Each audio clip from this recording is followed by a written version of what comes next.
साथियों नमस्कार, मैं राम प्रताप सिंह कुशवाहा। आज तारीख है 19 अप्रैल और भारत का महासंग्राम, पहला निर्वाचन की प्रक्रिया प्रारंभ हो गई है। भाई सभी मतदाताओं को और सभी को हमारे चैनल ज्ञान एंड नॉलेज की तरफ से हार्दिक शुभकामनाएं। मतदान अवश्य से अवश्य करिए।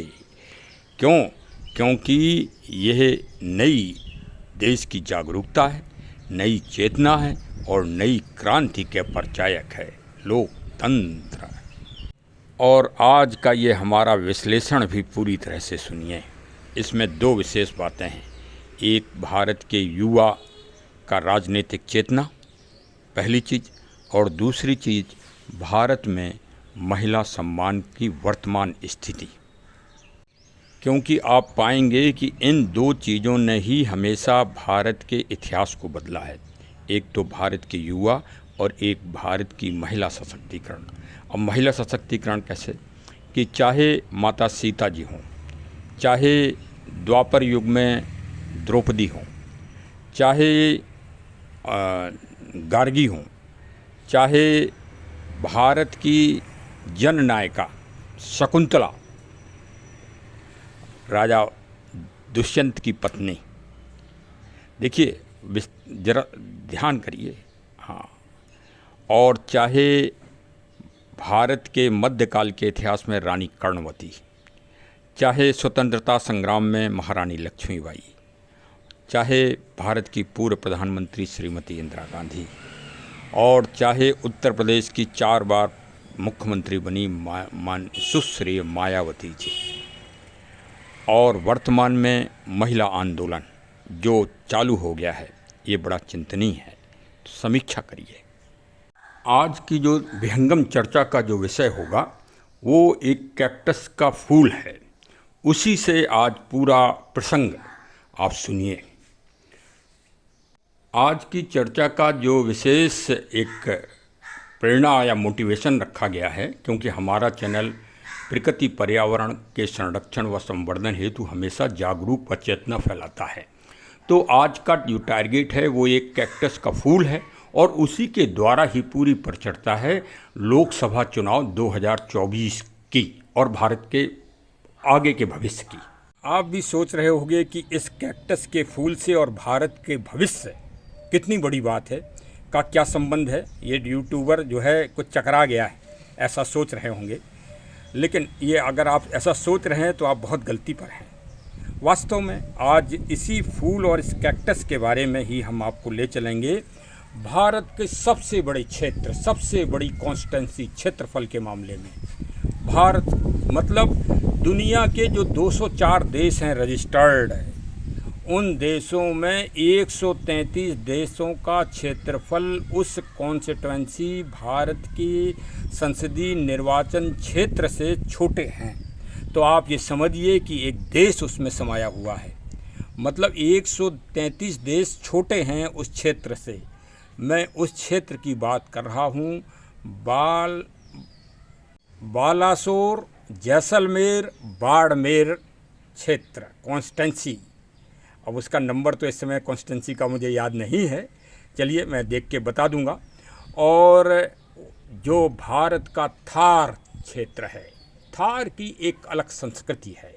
ये भारत से स्टार्ट होके पाकिस्तान, अफ़गानिस्तान होते हुए अरब तक पहुंच जाती है। मतलब आप ये समझिए कि इसका जो कल्चरल वाइज अगर आप एनालिसिस करेंगे तो वही थार की हवा यहाँ से लेके और इतने बड़े एरिया में रोज़ घूमती है, ऐसा क्षेत्र है। आज पूरे भारत के लोकसभा चुनाव का सारा दृष्टिकोण उसी क्षेत्र पे है।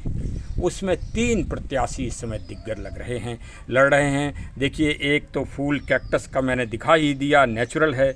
एक वहाँ कमल के फूल का प्रत्याशी है और 2 प्रत्याशी, एक हाथ है कांग्रेस का और एक निर्दलीय प्रत्याशी है। प्रत्याशियों के नाम हैं श्री कैलाश चौधरी साहब भारतीय जनता पार्टी, और श्री उम्मेद राम बेनीवाल साहब, और तीसरे प्रत्याशी हैं जो 26 साल का यूथ है, श्री रविंद्र भाटी जी। और इन तीनों में महान मतलब संघर्ष त्रिकोणात्मक चल रहा है। बाड़मेर मतलब एक आपने सुना होगा, भारत में राजधानी परिवर्तन हुआ था, दौलताबाद, दिल्ली से दौलताबाद, तो आज सही रूप में दिल्ली से बाड़मेर परिवर्तन है, राजधानी परिवर्तन। आज पूरी दिल्ली जो है जैसलमेर, बाड़मेर, बालासोर क्षेत्र में घूम रही है, पूरी दिल्ली। हाँ, और बड़ा चर्चित चुनाव चल रहा है। कोई ऐसे पत्रकार बंधु राष्ट्रीय चैनल के नहीं हैं जो आज उस क्षेत्र में ना हो। इसीलिए मैंने इस फूल को सेलेक्ट किया है और हमारी बगिया में करीब 1008 गमले हैं, उसमें मैंने इसी गमले को आज छांटा। देखिए, ये तो फूल तो अपना अस्तित्व बना ही रहा है, साथ में ये पीपल का पौधा है, मतलब ये प्राण वायु है। पीपल का पौधा मत समझिए, प्राण वायु समझिए। कल रामनवमी का पावन त्यौहार है, मतलब राम लला जी का जन्मोत्सव है। अगर आपने कोई वृक्ष न लगाया हो तो वृक्ष अवश्य रोपित करें। एक वृक्ष अपने नाम से इस भारत भूमि, महान भूमि में अवश्य लगाएं, जिससे फ़क्र से आप कह सकें कि हाँ, ये पौधा मैंने लगाया है। कल मैं जामुन का पौधा लगाऊंगा, आप ये भी नोट कर लीजिए। अभी से आ गया है, जामुन का पौधा रखा है छाया में, अभी आपको दिखाएंगे, और वो कल मैं रोपित करूंगा। और जामुन के साथ अशोक का वृक्ष भी रोपित करूंगा। 2 वृक्ष लगा दूंगा, एक इस जन्म का, एक अगले जन्म के लिए भी लगा दूंगा। साथियों, हमारा जो ये प्रोग्राम है ये मंथन है, मंथन। समुद्र मंथन हुआ हो या ना हुआ हो, लेकिन आज की स्थितियों में प्रत्येक आदमी अपने मन और हृदय में मंथन करता ही रहता है। तो अब मंथन का आज विषय है लोकसभा चुनाव 2024। तो आखिर हमने इस सीट को ही क्यों चुना, और आपको बताया कि ये भारत की आज की सबसे चर्चित और सबसे महत्वपूर्ण सीट है। महत्वपूर्ण तो इसलिए कि ये भारत पाकिस्तान के बॉर्डर पर है, और थार रेगिस्तान है, आपको ये भी बता दिया, और संसाधन कम हैं। लेकिन 2 दिग्गज पार्टियां लड़ रही हैं, एक भारतीय जनता पार्टी और एक कांग्रेस, दोनों भारत की राष्ट्रीय पार्टियां और सबसे बड़ी पार्टी। और तीसरा जो युवा है वो संसाधन विहीन है, लेकिन एक आत्मबल है। तो हमारा कहने का मतलब ये है कि जो हमारी युवा पीढ़ी है वो इस बच्चे से मोटिवेशन ले और प्रेरणा ले। ये सबसे बड़ी प्रेरणा है कि उसने अभी विगत 3 माह पहले राजस्थान प्रांतीय चुनाव जो हुए विधानसभा के, उसमें शिव कॉन्स्टिट्यूंसी से महत्तम सफलता प्राप्त की, लोकतंत्र को जिंदा कर दिया, और वहाँ की जनता ने उसको निर्दलीय जिताया। तो आप ये देखिए, मतलब उसका मैनेजमेंट देखिए कि कैसे वो इन लोकतंत्र में कैसे वो अकेले लड़ रहा है। ऐसा नहीं है कि भारत में या उत्तर प्रदेश में अकेले निर्दलीय लोग नहीं जीते हैं, लेकिन उन निर्दलीय लोगों की पृष्ठभूमि अलग होगी। जैसे अब श्री रघुराज प्रताप सिंह राजा भैया जीतते हैं निर्दलीय अभी तक, अब उनने पार्टी बना ली अपनी। इसी तरह से और भी कई लोग जीते हैं, और उन्होंने समय समय पे सत्ता पक्ष की जो सरकारें हैं उनको समर्थन भी दिया, उनके ताकत से सरकारें भी चलीं। ऐसे भी उदाहरण हैं, कई उदाहरण हैं। लेकिन ये इस बच्चे में, ये तो एक किसान का बच्चा है, इसके पिता टीचर हैं, कुल इसके पास जमा पूंजी चल और अचल आज 22 लाख रुपए है। इसकी पिता की भी संपत्ति और इसकी भी संपत्ति, और आज का चुनाव 22 करोड़ का हो गया है। सही रूप से, प्रत्यक्ष और अप्रत्यक्ष रूप से। आपको ये आँख बंद किए रहे ना सुने, ना चुनाव आयोग अपनी आंखें बंद किए रहे, तो उसके लिए हम क्या कर सकते हैं, या कोई क्या कर सकता है, या सरकारें धोखा दें, मतलब अपने अपने प्रत्याशी को चुपचाप पैसा दें, बात अलग है। लेकिन आज 22 करोड़ का चुनाव होता है। भाई, चुनाव एक दिन में थोड़ी हो जाता है, 5 साल से आदमी तैयारी करता है। एक को किसी को पानी पिलाएगा, किसी को पेड़ा खिलाएगा, किसी को खाना खिलाएगा, किसी को पराठे खिलाएगा, वो सब भी तो पैसा ही है। बगैर पैसे के तो एक रोटी नहीं मिल रही, तो चुनाव कैसे हो जाएगा इतना बड़ा। तो ये हम तो ये कह रहे हैं कि इस बच्चे के लिए शोध होना चाहिए। देखिए, अभी कल ही यूपीएससी मतलब आईएएस आईपीएस का रिजल्ट आया। उसमें सबसे गौरवमयी बात यह है कि हमारी राजधानी, हमारे नगर लखनऊ का बेटा अव्वल नंबर पर आया, अव्वल नंबर 1 पूरे भारत में। उसने A.K. श्रीवास्तव नाम है उसका, और भी अच्छा नाम है, मतलब पूरा नाम इस समय याद नहीं आ रहा है, गलत नाम नहीं लूँगा। तो भाई चलिए उसको कोट कोट बधाई। लेकिन क्या उसने एक दिन में वो यूपीएससी क्वालिफाई कर लिया? उसने भी तैयारी की होगी। तो आज जो ये चुनाव है संसदीय का, क्या ये यूपीएससी से कम है? अरे यूपीएससी को तो अब पेंशन भी नहीं मिलना IAS IPS को, और सांसद साहब को कैसी सुविधाएं मिलना है, कैसा गरिमा मिलना है, कैसा सम्मान मिलना है, और भारत की उस महापंचायत में उसको बैठने का अधिकार प्राप्त होना है, जहां IAS और IPS नहीं घुस पाते।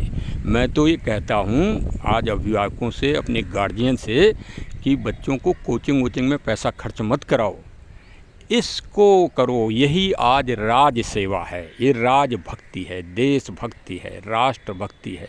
लोग कहते हैं ना कि हम राष्ट्रभक्ति करेंगे। अरे जब राष्ट्रभक्ति आप सत्ता में रहोगे तब कर पाओगे। अब जैसे आप IPS IAS बन गए, अब मंत्री जी जो कहेंगे वही तो आप करोगे। नहीं, एक आधा काम आप अपने मन के कर लोगे जब आप नए होगे अंडरस्टैंडिंग में।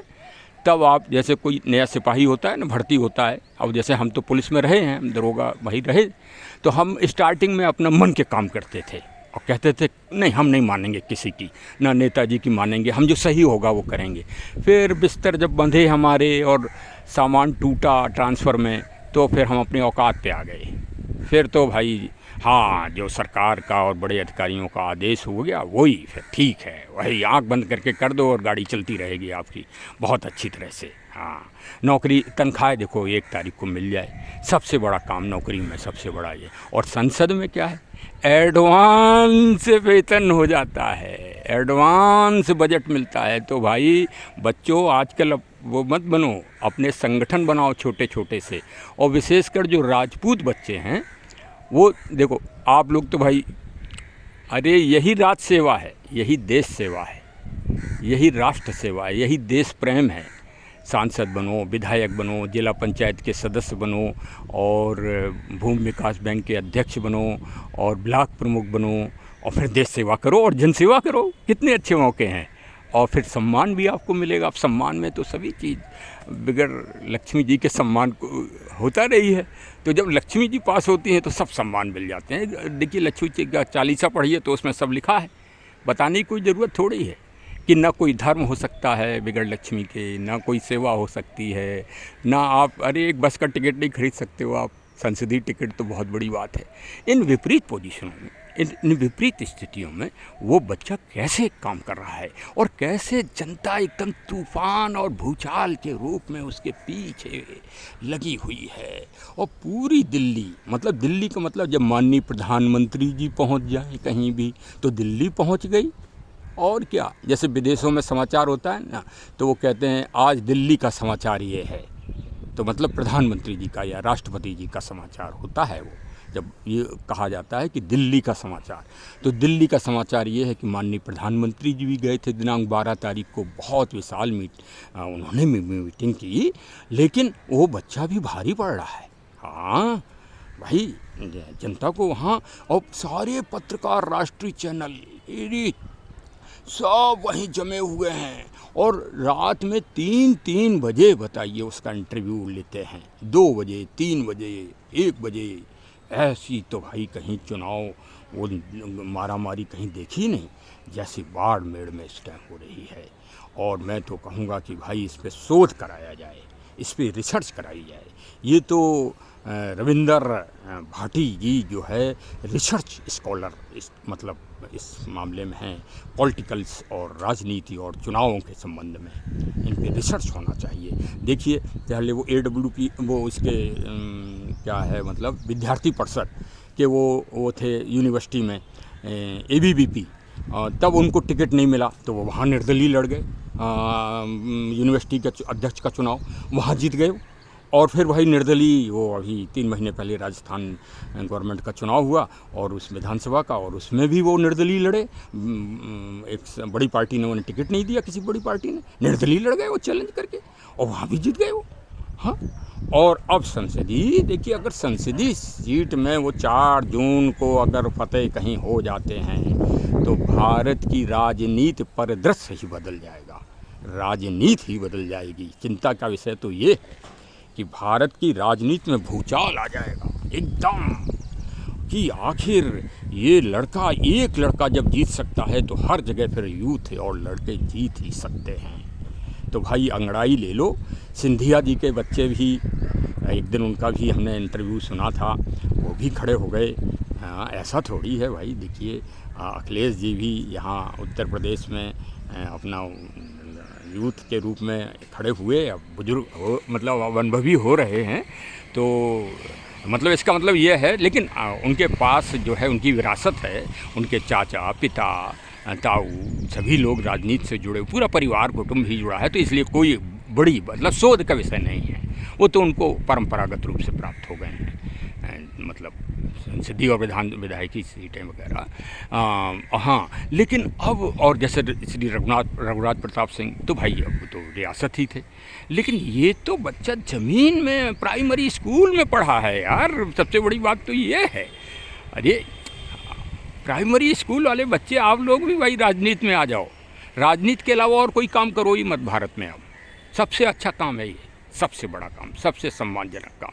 और सबसे बड़ी बात, जो राष्ट्र सेवा, देश प्रेम, देशभक्ति की ढिंढोरा पीटा जाता है, वो करने का उसमें मौका मिलता है।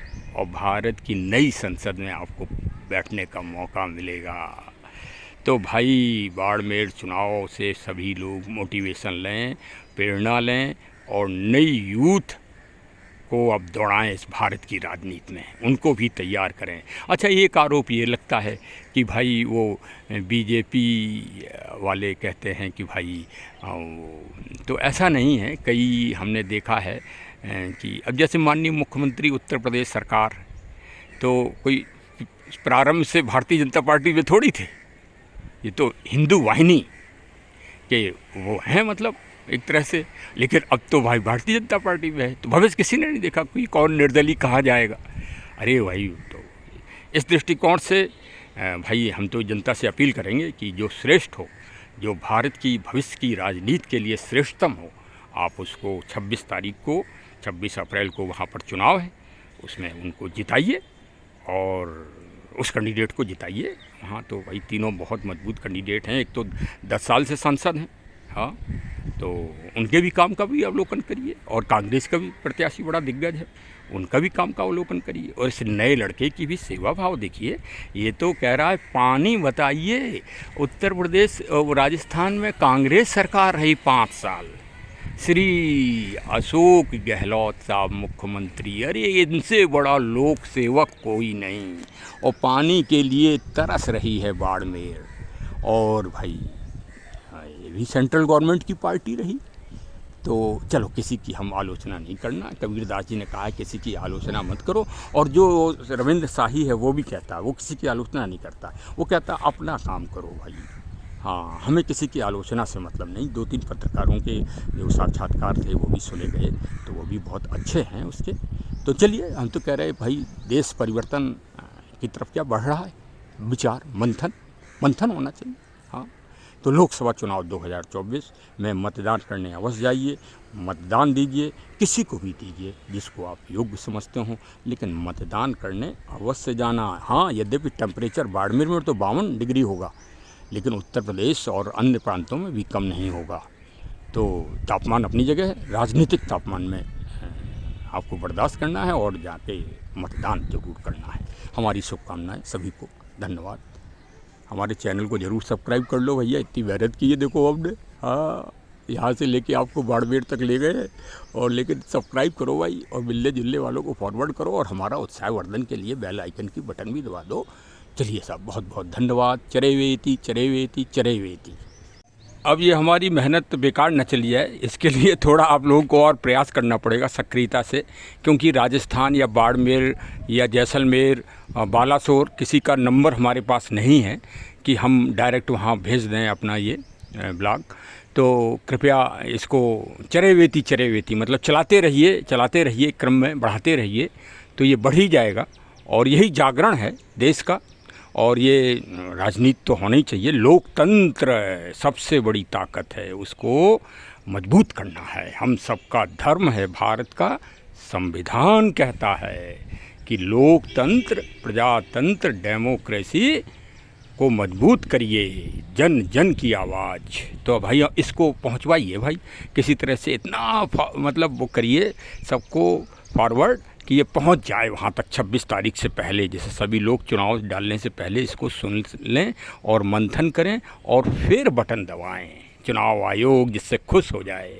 अरे चुनाव आयोग भी सरकार है, इस समय उसको खुश रखना हम लोगों का धर्म है, कर्तव्य है। चलिए साहब, बहुत बहुत धन्यवाद।